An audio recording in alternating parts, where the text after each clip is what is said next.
एक भारत श्रेष्ठ भारत के रूप में और दूसरी ओर महाअगाड़ी के रूप में महाअनाड़ी गठबंधन।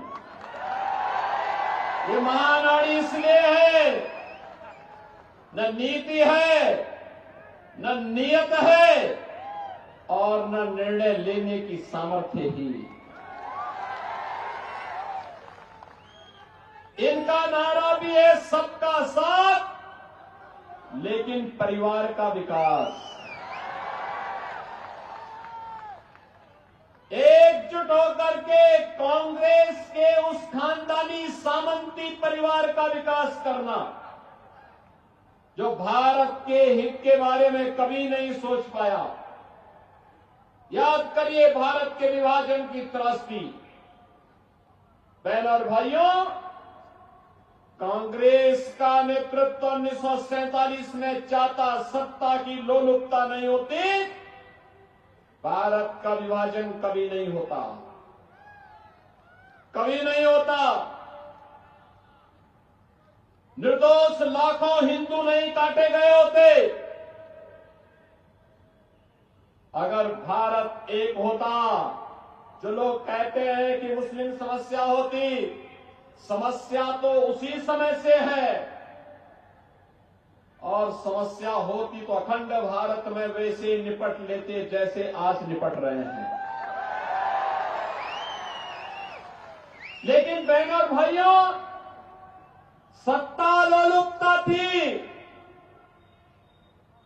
और तुष्टीकरण की हदों को पार करते देश के हितों को तिलांजलि देने की मंशा के साथ कांग्रेस के नेतृत्व ने देश का विभाजन करवाया था।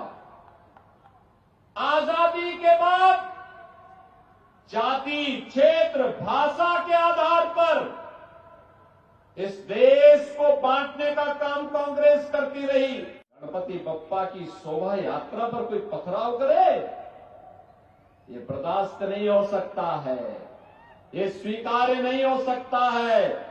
और इसलिए पथराव होता है क्योंकि हम बटे हैं। रामनवमी की शोभा यात्रा पर इसलिए पथराव होता है क्योंकि हम बटे हैं। याद रखना, जो ये प्रहार सनातन पर हो रहा है, ये प्रहार भारत पर प्रहार है, क्योंकि भारत ही भारत की आधार का प्रतीक है सनातन, और सनातन पर प्रहार महाविनाश को आमंत्रित करता है। और आपको मैं यही आमंत्रित करने के लिए आया हूं, यही कहने के लिए आया हूं कि बटे थे तो कटे थे, अब बटेंगे नहीं तो कटेंगे भी। एक रहेंगे, सेफ रहेंगे, एक रहेंगे तो सेफ रहेंगे। और इस भाव के साथ आज हमें कार्य करना है।